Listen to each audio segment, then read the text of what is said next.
so I know that you've been looking at this very carefully, and you've been comparing this to Google's IPO in 2004. You're saying that when you compare it to where Google was in terms of valuation, this is not totally irrational. Why do you say that? I'm just saying it's not completely out of the realm of possibility. I mean, I think Google, as the largest of the tech IPOs of the last, 10 or so, is actually unique in that it's the only one that has maintained its value and proven that even though it was deemed as overvalued when it went public, it has continued to maintain and grow in value.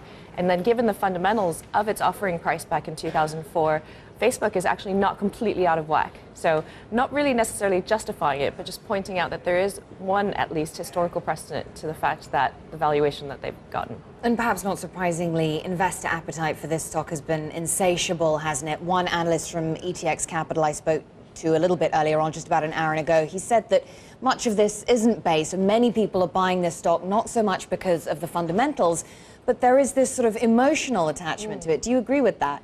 Well, I agree that that's what's happening. I don't know that that's the wisest thing for the markets to be reflecting, but I think that's what's happening, is that you're seeing a lot of retail investor interest because everybody knows what Facebook is. Sort of 1 out of every 6 people on the planet is on it, and it has an account, uses it, and so even if you're not personally using it, you probably have family members, colleagues, coworkers, neighbors on it. People know what Facebook is.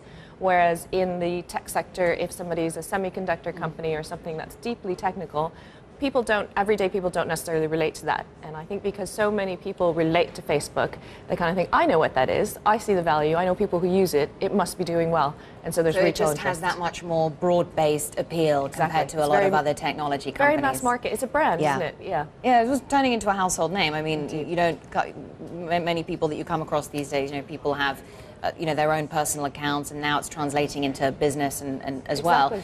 So what is the next step for Facebook? Because you also have a lot of institutional investors who've been voicing concern about growth prospects for the company, specifically when it comes to mobile strategy and the advertising business. That's right. So on the institutional side, I think there's a lot of scrutiny because even though revenues increased year over year, profit has actually fallen. And so there's questions about whether or not they've saturated their market, whether or not they've reached the peak of what they can actually leverage. I don't think that's necessarily true. I think with 901 million active users and growing, there's huge opportunity in the mobile space. And one thing that probably hasn't been looked at even as closely as mobile is what's happening with Facebook credits and with payments.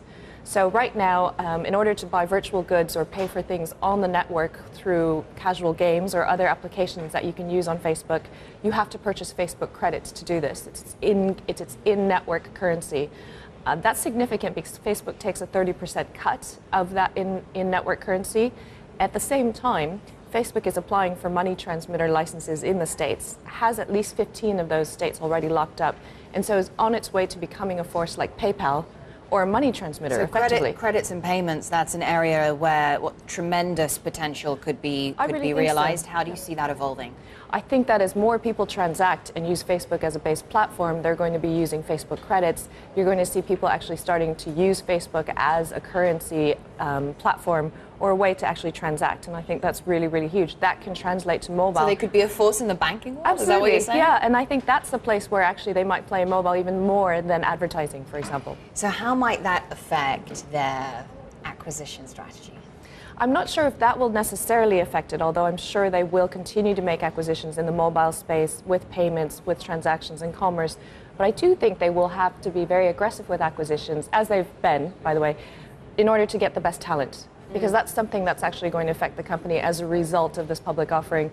There'll be, I think I've read, over 1,000 millionaires minted from the Facebook employee pool. Those people will go off, start their own businesses, potentially retire early. And so in order to keep their competitive edge, Facebook will have to continue to make acquisitions to get the best and the brightest of the industry under its roof.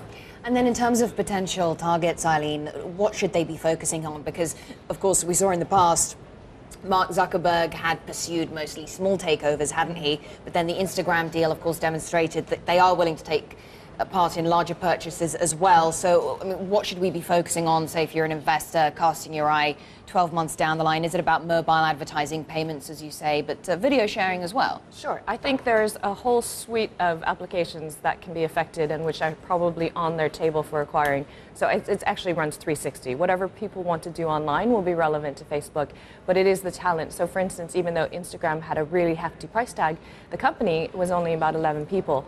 So they're actually just trying to get the best and brightest in the field, and I think that's where they'll continue to focus. Eileen Burbidge, partner at Passion Capital, thank you. Thank you, Miriam.